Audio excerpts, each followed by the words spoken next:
Hello दोस्तों, विवेक maths classes में मैं विवेक गोदारा आपका फिर से स्वागत करता हूं। जैसा कि हम रेशो को पढ़ रहे हैं, रेशो में मैंने आपको सभी टाइप के कंसेप्ट बता दिए हैं। अब हम रेशो के अलग अलग टाइप के क्वेश्चंस कर रहे थे जो एग्ज़ाम पॉइंट ऑफ व्यू से बहुत इंपॉर्टेंट हैं या फिर किसी न किसी एग्ज़ाम में आ चुके हैं। तो चलिए इसी कड़ी को आगे बढ़ाते हुए एक क्वेश्चन देखते हैं। यह कह रहा है कि दो मोमबत्तियाँ जिनकी लंबाई बराबर है, पहली मोमबत्ती 8 घंटे में पूरी जल जाती है वह दूसरी 6 घंटे में, तो बताइए कितने समय बाद उनकी लंबाई का अनुपात 5:4 हो जाएगा। बेसिक मान के मैं आपको सवाल सॉरी बता चुका हूँ। अब आप घर पे खुद प्रैक्टिस कीजिएगा बेसिक मान के, एक्स मान के। तो बेसिक से मैं आपको ये अंदाज़ा या आइडिया दे देता हूँ कि ये देखिए हमारे पास क्या है, दो मोमबत्तियाँ जिनकी लंबाई है सेम, यानी ये भी एक्स लंबाई की है, ये भी एक्स लंबाई की है। ये क्या होती है, ये 8 घंटे में जलती है और ये क्या होती है, ये 6 घंटे में जलती है। ठीक है। अब क्या होगा, ये कह रहे हैं कि ये कितने समय बाद उनकी लंबाई 5:4 हो जाएगी, यानी ये जलती रहेगी तो ये यहाँ तक पहुँच जाएगी, ये जलती रहेगी यहाँ तक पहुँच जाएगी। तो ऐसा समय हमें बताना है कि इन दोनों का अनुपात लंबाइयों का कितना हो जाए, 5:4 हो जाए। तो इसके करने के लिए एक्स लंबाई की 8 घंटे में जलती है, तो 1 घंटे में कितनी लंबाई जलेगी, x/8। ऐसे ही 1 घंटे में कितनी लंबाई जलेगी, 6/8। टोटल लंबाई x है तो x - x/8 और बटे में x - x/6 और इनका अनुपात जो दे रखा है जो निकालना है, ऐसे करके हम बेसिक से कर सकते हैं। ये आप घर पे खुद ट्राई कीजिएगा।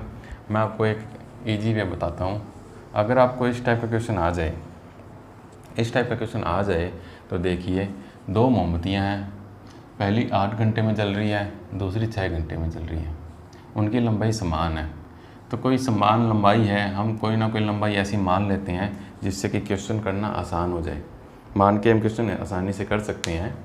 तो लंबाई मानने के लिए एक चीज़ देखिए कि यह कह रहा है कि 8 घंटे में जलती है और यह कह रहा है कि 6 घंटे में जलती है। तो हमें कोई ऐसी लंबाई माननी पड़ेगी जिसमें 6 और 8 का भाग चला जाए। तो इसके लिए हम क्या करेंगे, इन दोनों का एलसीएम ले लेंगे। इन दोनों का एलसीएम लेंगे, 8 और 6 का एलसीएम कितना आएगा हमारे पास, 24 एलसीएम आएगा। तो मैंने मान ली ये है 24 सेंटीमीटर की और ये मोमबत्ती भी कितनी है, 24 सेंटीमीटर की। सेंटीमीटर मानिए, मीटर मानिए, कुछ भी मानिए, आंसर तो वही आएगा। तो मैंने क्या किया, मैंने 24 सेंटीमीटर की मान ली। 24 सेंटीमीटर की समान लंबाई दे रखी है, दोनों की लंबाई कितनी आएगी, 24 सेंटीमीटर की। पहले वाली 8 घंटे में जलती है, ठीक है, दूसरी वाली 6 घंटे में जलती है। तो अगर ये 24 सेंटीमीटर 8 घंटे में पूरी जल जाती है, तो ये क्या 1 घंटे में 3 सेंटीमीटर जलेगी। 24 सेंटीमीटर पूरी लंबाई है और पूरे जलने में 8 घंटे लेती है, तो मुझे पता है कि 1 घंटे में ये कितनी जलेगी, ये जलेगी 3 सेंटीमीटर। ऐसे ही 24 सेंटीमीटर ये पूरी लंबाई है, यह 6 घंटे में जलती है, तो ये 1 घंटे में कितनी जलेगी, ये जलेगी हमारे पास 4 सेंटीमीटर। ठीक है, ये जलेगी हमारे पास 4 सेंटीमीटर, ये 3 सेंटीमीटर। अब एक बात ध्यान से समझिएगा, अगर मैं जानना चाहूँ कि 1 घंटे बाद ये कितनी रह जाएगी, 1 घंटे में 3 सेंटीमीटर जलती है, तो 1 घंटे में 3 सेंटीमीटर जल जाएगी, तो मुझे पता चल जाएगा कि 24 - 3, अब ये कितनी रहेगी, ये रहेगी 21 सेंटीमीटर 1 घंटे में। ऐसे ही हर घंटे ये कितनी जलती है, 4 सेंटीमीटर जलती रहती है, तो 1 घंटे में 4 जल जाएगी, तो कितनी रह जाएगी, ये 20। ऐसे ही दूसरे घंटे में देखें तो दूसरे घंटे में ये 8 जल जाएगी, तो 24 - 8 कितनी हो जाएगी, 16। और ऐसे ही ये दूसरे घंटे में 6 जल जाएगी, तो 24 - 6 कितने हो जाएंगे, 18। तो ऐसे हम ये कर सकते हैं। हमें पता नहीं है कि कितने घंटे बाद इनकी लंबाई का अनुपात 5:4 हो जाएगा। तो मैंने मान लिया कि मान लो 30 घंटे बाद इनकी लंबाई का अनुपात 5:4 हो जाएगा। अगर 1 घंटे में ये 3 सेंटीमीटर जलती है, तो 30 घंटे में कितने सेंटीमीटर जल जाएगी, ये 30 सेंटीमीटर नहीं जल जाएगी। यदि 1 घंटे में 3 सेंटीमीटर जलती है, तो 3 घंटे में 30 सेंटीमीटर जल के ख़त्म हो जाएगी। ऐसे ये भी 1 घंटे में 4 सेंटीमीटर जलती है, तो 30 घंटे में कितनी जल जाएगी, 4 सेंटीमीटर जल जाएगी।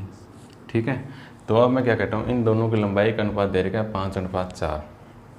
ये देखो, ये 1 घंटे में ज़्यादा जल रही है, ये 1 घंटे में कम जल रही है। ठीक है, लंबाई का अनुपात 5:4 है, यानी ज़्यादा कौन सी है ये, तो ज़्यादा लंबाई कौन सी बचेगी इतने घंटे में, 3 सेंटीमीटर को घटाएंगे तो ज़्यादा लंबाई इसमें बचेगी। तो हम क्या लिखते हैं इसको, मैं लिखता हूँ मेरे पास क्या है 24 सेंटीमीटर पूरी लंबाई है।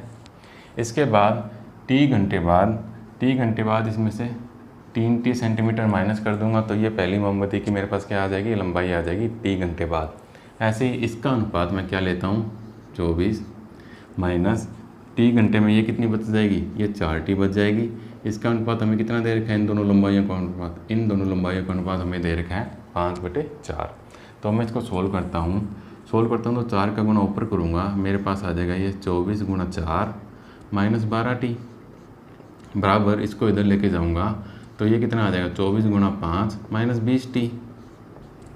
ठीक है, अब इसको मैं सोल्व करता हूँ, सोल्व करूँगा तो 20 को मैं इधर लेके आऊँगा, ये 20 माइनस का है, इधर आके प्लस का हो जाएगा तो मेरे पास बचेगा 8T बराबर, इसको मैं 24 × 4 को उधर लेके जाऊँगा तो ये 24 × 5 माइनस 24 × 4।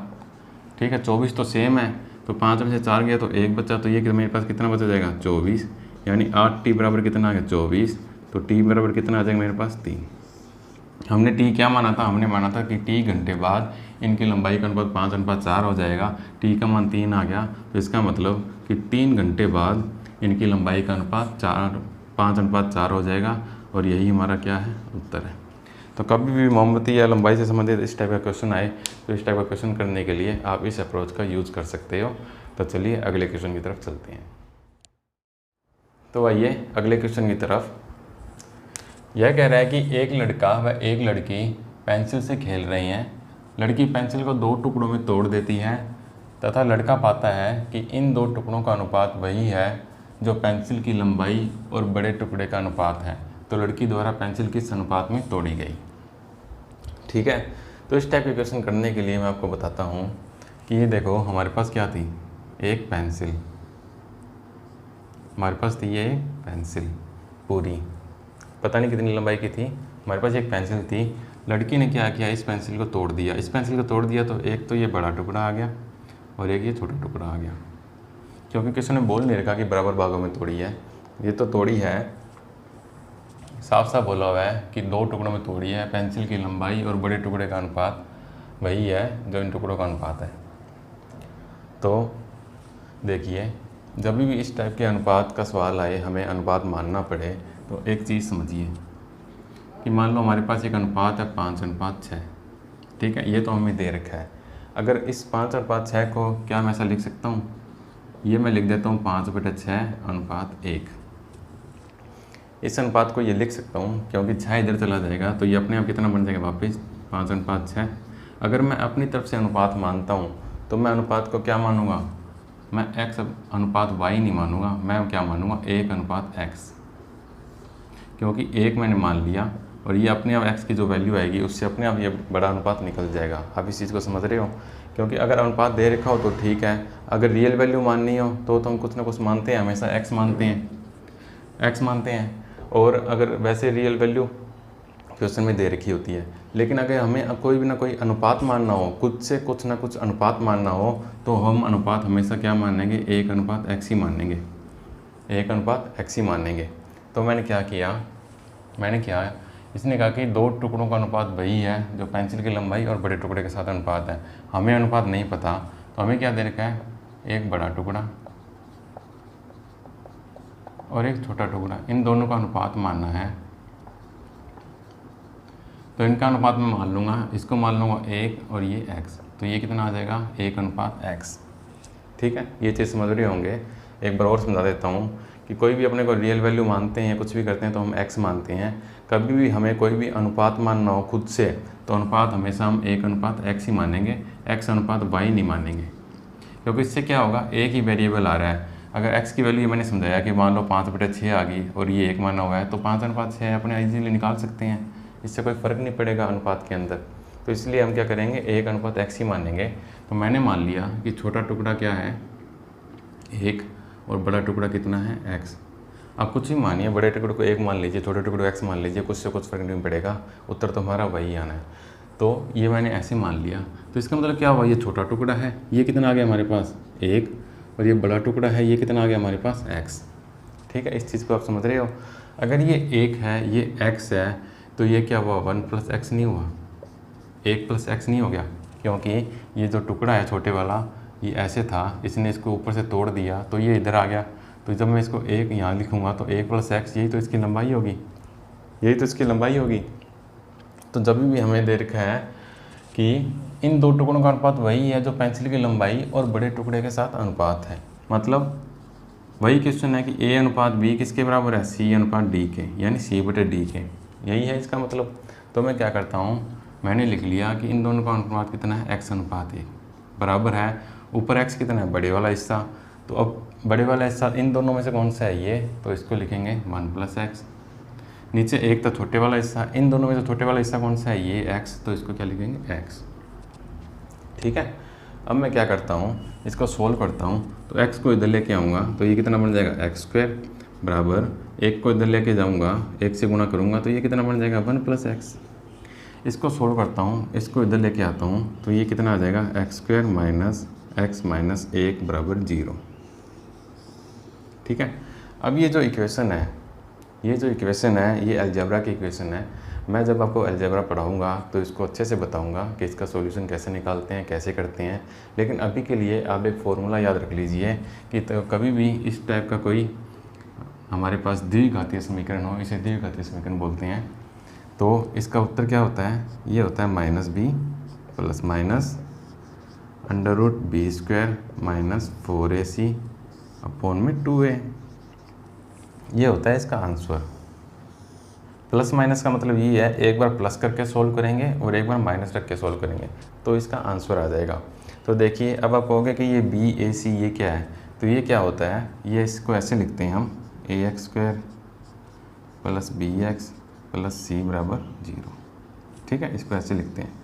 अगर मैं ऊपर नीचे इसको कंपेयर करूँगा तो ये x² है, ये x² है, a यहाँ पे क्या है, a हमारे पास 1 है, a का 1 है तभी तो ये बना है, तो a की वैल्यू कितनी आ गई हमारे पास 1।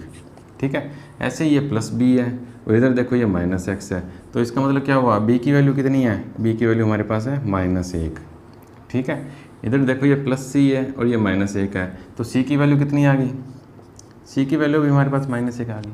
इसका मतलब ये होता है। तो ये a बराबर 1 है, b -1 है, c -1 है। तो इसको जब मैं इसके अंदर रखूँगा मान को, तो क्या करता हूँ मैं, -b का मान -1 है, ये -b है, तो माइनस माइनस क्या आएगा, प्लस हो जाएगा, तो ये तो हमारे पास आ जाएगा 1। मैं प्लस लेके सोल्व करता हूँ, ये प्लस कर दिया √b²। b² कितना है, b का मान -1 है, -1 का स्क्वायर कितना आ जाएगा, +1, ये +1 आ जाएगा, ये हो जाएगा -4 गुणा a का कितना है 1 और गुणा c कितना है -1। ठीक है, बटे में 2 और a कितना है 1, तो ये क्या आ जाएगा 2 × 1। तो इसको मैं अगर सोल्व करता हूँ तो ये कितना आ जाएगा 1 प्लस, इसको अंदर से सोल्व करूँगा तो ये कितना आ जाएगा 1 और ये माइनस माइनस प्लस हो जाएंगे, तो ये हो जाएगा 1 + 4 और ये बटे में कितना आ जाएगा मेरे पास 2। ठीक है, जब इसको सोल्व करता हूँ आगे तो ये मेरे पास क्या आ जाएगा 1 + √5/2। अब एक चीज़ नोट कीजिएगा, मैंने आपको पहले बताया था कि एक बार प्लस लेके चलेंगे, एक बार माइनस लेके चलेंगे। अब मैं इसको अगर माइनस करता हूँ, क्योंकि निशान तो यही चेंज हो रहा है, बाकी वैल्यू तो वो है, अगर मैं इसको माइनस करूँगा तो एक में से, यहाँ पे लिख लेता हूँ मैं, तो एक में से क्या होगा, ये कॉमा लगा के यहाँ लिखता हूँ, तो एक में से क्या करोगे आप, √5 को माइनस करोगे। हमें पता है कि 4 का वर्गमूल कितना होता है 2, तो 5 का क्या होगा 2 से ज़्यादा ही होगा। तो एक में से अगर 2 से ज़्यादा घटाऊंगा तो क्या कभी भी लंबाई माइनस में हो सकती है। आपने सुना है किसी की लंबाई -2 है, -6 फीट है या -3 फीट है? नहीं, लंबाई हमेशा पॉजिटिव ही होती है। तो इसको हम नहीं लिखेंगे, हमें पता चल गया कि लंबाई फिर पॉजिटिव ही होती है। तो हमारे पास उत्तर क्या आएगा, ये आएगा। यानी हमारे पास x का मान कितना आ गया, हमारे पास x का मान आ गया 1 + √5/2। इसने पूछा है तो लड़की द्वारा पेंसिल किस अनुपात में तोड़ी गई। यानी लड़की द्वारा पेंसिल तोड़ी थी, एक बड़ा टुकड़ा एक छोटा टुकड़ा, इनका अनुपात हमने माना था 1:x माना था। तो x की जगह मैं ये लिख देता हूँ। जब मैं x की जगह ये लिखूँगा 1 + √5/2। हम कभी भी अनुपात को बटे में पसंद नहीं करते हैं, सबसे पहले से मैं बोल के चल रहा हूँ। तो इस 2 को मैं क्या लेके आऊँगा, इधर लेके आऊँगा। तो हमारे पास ये अनुपात कितना आ जाएगा 2:1 प्लस √5, यानी लड़की द्वारा इस अनुपात में पेंसिल तोड़ी गई, तभी तो ये चीज़ हुई है। आशा करता हूँ कि ये क्वेश्चन आपको समझ में आ गया होगा। अगर नहीं आया होगा तो एक बार और देख लीजिएगा, तो आपको अच्छे से समझ में आ जाएगा। और ये वाला जो हिस्सा है ये कैसे आया, ये मैं आपको अलजेब्रा में अच्छे से पढ़ाऊँगा। अभी के लिए आप सिर्फ इतना याद कर लीजिए। तो ये बहुत अच्छा क्वेश्चन है, इस टाइप का क्वेश्चन आया हुआ है एग्ज़ाम के अंदर। तो चलिए अब हम अगले क्वेश्चन की तरफ चलते हैं। तो चलिए अगले क्वेश्चन की तरफ। ये क्वेश्चन थोड़ा इजी है, पर कई बार किसी को लग सकता है कि थोड़ा अजीब सा क्वेश्चन कैसे है ये, पर बहुत इजी क्वेश्चन है। ये कह रहा है कि ए व बी के वेतन का योग व वेतन का अंतर का अनुपात 11:1 है, व बी व सी के वेतन का योग और वेतन के अंतर का भी 11:1 में है। ए का वेतन सबसे ज़्यादा है, सी का वेतन सबसे कम हो, तो बी का वेतन क्या है यदि कुल वेतन 182 हो। तो हमें क्वेश्चन पढ़ के अच्छे से समझ में आ रहा है कि हमें सिर्फ क्या करना है, अनुपात ही बनाना है। तो अनुपात बनाने के लिए इसने क्या दे रखा है, इसने दे रखा है हमारे पास क्या है, ए और बी और बी और सी, इनका जो योग है, इन दोनों के जो वेतन का योग और अंतर है, इनका अनुपात हमें दे रखा है 11:1। और ऐसे ही इनके योग व अंतर का अनुपात क्या दे रखा है, योग और अंतर का अनुपात भी क्या दे रखा है, 11:1। शुरू में जब मैंने आपको रेशो पढ़ाया था तो मैंने एक चीज़ आपको बताई थी कि कभी भी हमें योग और अंतर दे दे, योग और अंतर दे दे, तो एक बार इनको जोड़ के 2 का भाग दे देंगे और एक बार इनको माइनस करके 2 का भाग दे देंगे, तो ये अपने पास क्या आ जाएगी, बड़ी वाली संख्या, और ये वाली कितनी आ जाएगी, ये हमारे पास आ जाएगी छोटी वाली संख्या।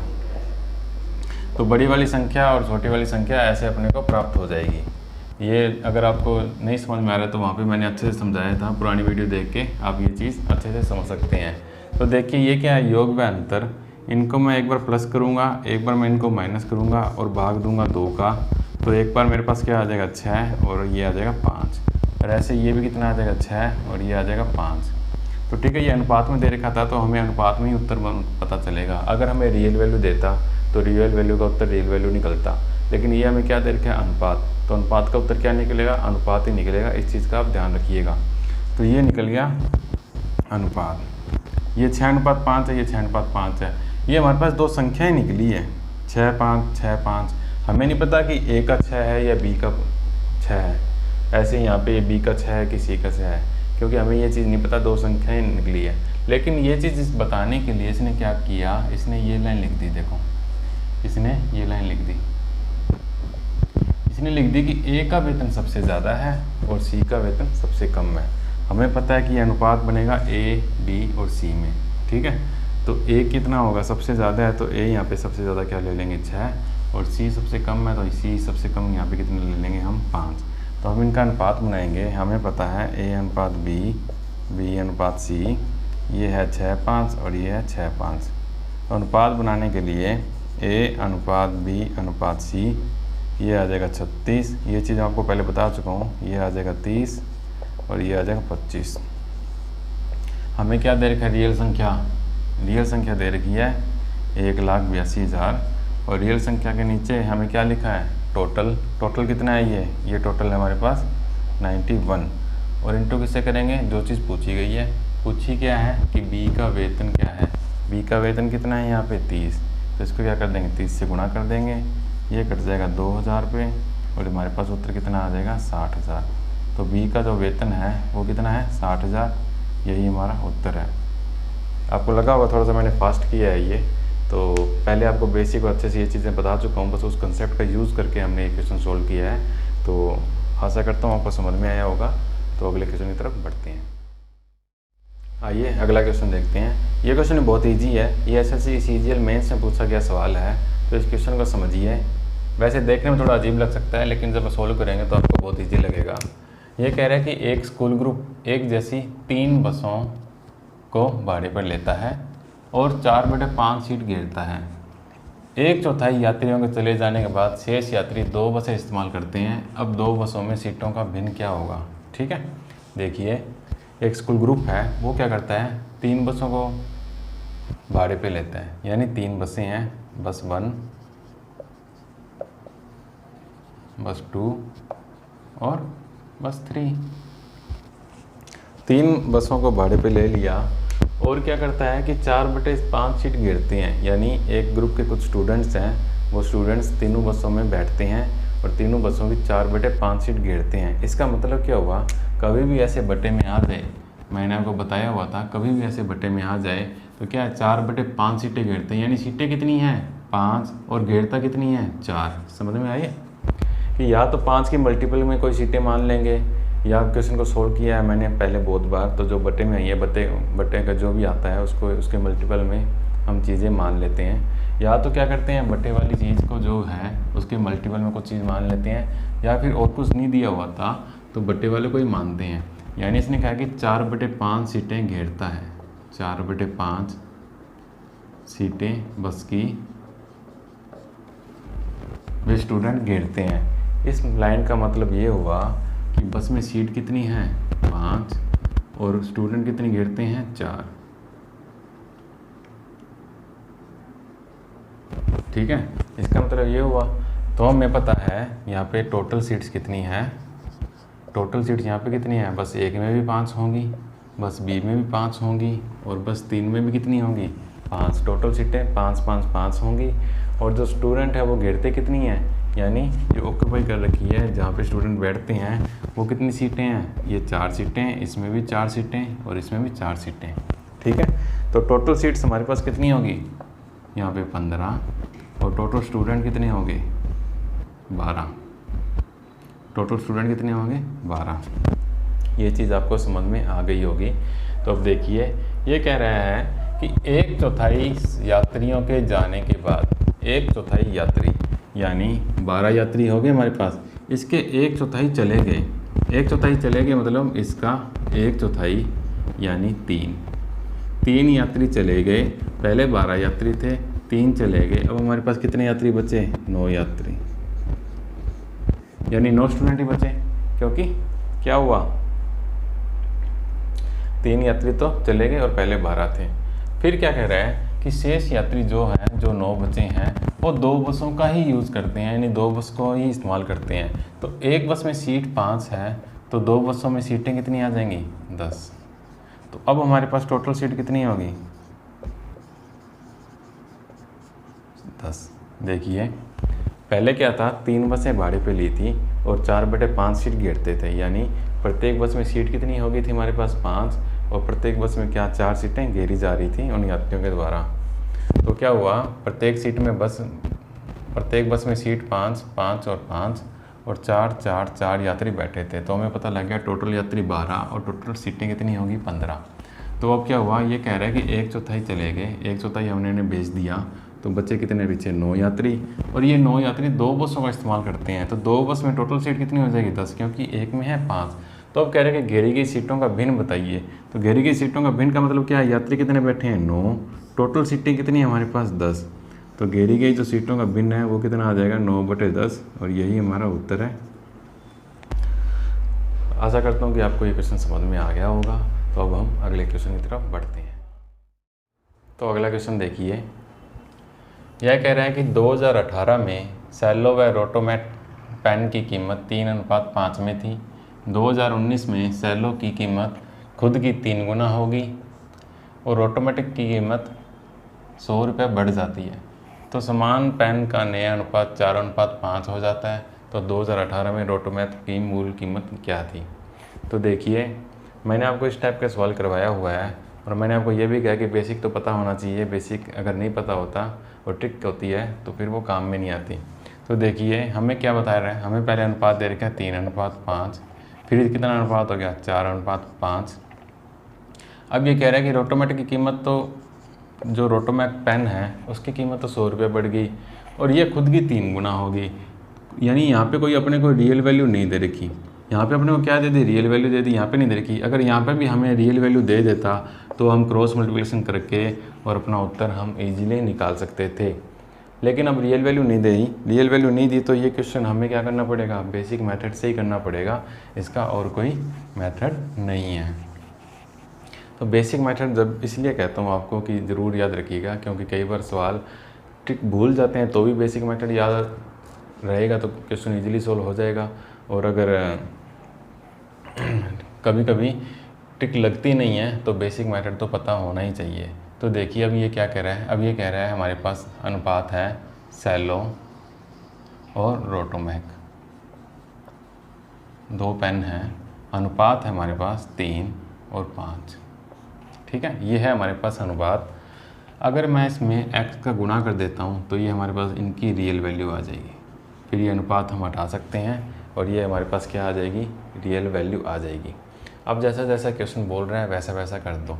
यानी सेलो तो अपने से 3 गुना हो गया, यानी इसकी कीमत कितनी होगी 9x। और ये क्या, रोटोमैक की कीमत क्या होगी, 100 रुपया बढ़ गई, तो 100 रुपये क्या होगी, बढ़ गई।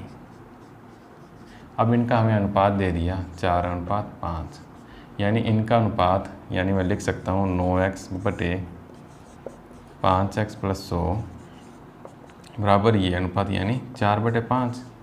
बस इसको सॉल्व करना है। ये आ गया हमारे पास 45x और ये आ गया हमारे पास 20x + 400, 20x + 400, तो ये कितना आ गया, 20x इधर चला जाएगा, ये आ जाएगा हमारे पास 25x और ये आ जाएगा हमारे पास 400। तो जब मैं इसको काटूंगा तो ये कितना कट जाएगा, 4 पे, यानी 4 × 4, x बराबर कितना आ जाएगा 16। x बराबर 16 आ गया। हमें पूछा है कि रोटोमैक की मूल कीमत क्या थी, तो ये 16 है, तो x की जगह अगर मैं 16 से मल्टीप्लाई कर दूंगा तो इसकी कीमत कितनी आ जाएगी हमारे पास, 80 रुपये। तो रोटोमैक पेन की जो कीमत थी वो हमारे पास कितनी आ गई, 80 रुपये, और यही हमारा उत्तर। तो आइए अगला क्वेश्चन देखते हैं। ये भी क्वेश्चन उस तरीके से है कि कई चीज़ों में बेसिक लगाना ज़रूरी होता है, बेसिक के अलावा सवाल नहीं होता। तो देखिए, अनिल और मुकेश की आय का अनुपात 2:3 है, उनके व्यय का योग 8000 है, अनिल की बचत राशि मुकेश के व्यय राशि के बराबर है, तो उनकी बचत का योग कितना है, ये हमें ज्ञात करना है। इस टाइप के सवाल मैं आपको करवा चुका हूँ, ये बेसिक रिवीजन के लिए मैं आपको बता रहा हूँ, क्योंकि कई सवालों में टिक नहीं लगती। तो देखिए हमें क्या दे रखा है, हमें दे रखा है अनिल और हमें क्या दे रखा है, मुकेश। अनिल और मुकेश दे रखा है। हमें पता है हमारे पास कितनी चीज़ें होती हैं, 3 होती हैं, आय होती है, फिर कुछ व्यय होती है और फिर कुछ बचत होती है। यानी आय हमेशा क्या होती है, बचत प्लस व्यय। ठीक है, अगर व्यय दिया हुआ होगा तो आय में से व्यय घटा देंगे तो बचत आ जाएगी, और बचत दी हुई होगी तो आय में से बचत घटा देंगे तो व्यय आ जाएगा। अब ये कह रहा है कि इनके आय का अनुपात है 2:3, आय का अनुपात 2:3 है, और इनके व्यय का योग दे रखा है। व्यय का योग कितना दे रखा है हमें, 8000, और हमें क्या दे रखा है, और हमें दे रखा है कि इनकी जो अनिल की बचत राशि मुकेश की व्यय राशि के बराबर है। अनिल की बचत राशि मान ली हमने y, और जो है वो मुकेश के व्यय के बराबर है ये y। ठीक है, तो ये भी पता चल गई ये चीज़। हमें पता है कि और हमें कुछ भी नहीं दे रखा, ना कोई अनुपात ना कुछ और, तो बेसिक ही मानना पड़ेगा। तो बेसिक मानने के लिए ये अनुपात में दे रखा है। मैं क्या करता हूँ, इनको x से गुणा कर देता हूँ। x से गुणा करूँगा तो ये हो जाएगी 2x और ये हो जाएगी 3x। ये 2x और 3x हमारी आ जाएगी रियल वैल्यूज़। इसको हम अनुपात में नहीं लिखेंगे, अनुपात का साइन हटा देंगे। तो अब देखिए, अगर बचत y है, आय 2x है, तो इसकी व्यय कितनी हो जाएगा, 2x - y। और अगर इसकी आय 3x है और व्यय y है, तो इसकी बचत कितनी हो जाएगी, 3x - y। हमसे क्या पूछा है, बचत का योग। जब हम बचत का योग करते हैं 3x - y + y, तो y से y कट जाएगा, यानी हमको किसका मान निकालना है, हमें मान निकालना है 3x का। ठीक है, 3x का हमें मान निकालना है, जो हमें सवाल में पूछा गया है। और हमें क्या दे रखा है कि इनका योग कितना है, इनका योग कितना है हमारे पास 8000। जब इन दोनों का योग करेंगे, अगर मैं इन दोनों का योग करता हूँ तो y से y कट जाएगा, 2x की वैल्यू 8000 होगी, तो x की वैल्यू कितनी होगी, 4000। x की वैल्यू 4000 होगी, तो ये 3x का हमें मान पूछा गया है, तो x की जगह 4000 लिखूँगा तो ये मेरे पास कितना आ जाएगा, 12000 रुपये। यही हमारा क्या है, उत्तर है। तो मैंने आपको रेशो के लगभग सारे टाइप के क्वेश्चन मैं आपको करवा चुका हूँ, लेकिन सारे टाइप के क्वेश्चन मैंने रेशो कॉन्सेप्ट से जुड़े हुए क्वेश्चन लिए हैं। इसमें देखो मिश्रण भी मैं आपको अलग से टॉपिक करवाऊंगा। मिश्रण के अंदर रेशो के ही कंसेप्ट लगते हैं, जब मैं आपको मिश्रण करवाऊंगा तो आपको समझ में आ जाएगा। ऐसे ही इसके अंदर रेशो बनाने के अंदर अपने परसेंटेज का भी यूज़ करके रेशो बनाते हैं। तो जब मैं आपको परसेंटेज करवाऊँगा उसके बाद परसेंटेज से रेशो कैसे करते हैं आपको मिक्स क्वेश्चन करवाऊँगा। मैंने आपको पहले बताया था कि जैसे मैंने रेशो करवाया तो मैं सिर्फ रेशो के क्वेश्चन करवाऊँगा। अगर मैं आपको परसेंटेज करवाऊंगा तो परसेंटेज का कंसेप्ट बता के उसके अंदर रेशियो और परसेंटेज दोनों के कंसेप्ट से जुड़े हुए जो क्वेश्चन होंगे फिर मैं वो कराऊंगा। अब आगे जैसे प्रॉफिट एंड लॉस होगा तो प्रॉफिट एंड लॉस में परसेंटेज का यूज़ होगा, तो फिर परसेंटेज और प्रॉफिट एंड लॉस के कंसेप्ट मिला के जो क्वेश्चन होंगे, ऐसे मैं आपको धीरे धीरे सब टाइप के क्वेश्चन करवा दूंगा। सिर्फ ओनली रेशो की अगर मैं क्वेश्चन की बात करूँ, रेशो के कंसेप्ट से कि रेशो क्या होता है, तो वो मैं आपको ईजिली करवा चुका हूँ। अब हम आगे मिश्रण के टॉपिक करेंगे, मिश्रण के काफ़ी अच्छे क्वेश्चन करेंगे। मिश्रण आपको बहुत ही कम टॉपिक में, बहुत ही कम लेक्चर में आपका हो जाएगा, क्योंकि आप रेशो को अच्छे से समझ चुके हैं। रेशो ही क्या है, मिश्रण है। मिश्रण का बस कंसेप्ट अलग है कि जैसे हमें दे दिया कि ए और बी का अनुपात 2:3 है, ये हमारा क्या है, रेशो। ऐसे ही वो क्या है, मिश्रण बोल देगा कि एक मिश्रण में दूध व पानी का अनुपात 2:3 है। तो अगर ए को मैं दूध मान लूँ और बी को अगर पानी मान लूँ तो बस अनुपात तो वही है। तो जो इसके अंदर क्वेश्चन होगा वैसे के वैसे सेम क्वेश्चन मिश्रण में बनेंगे।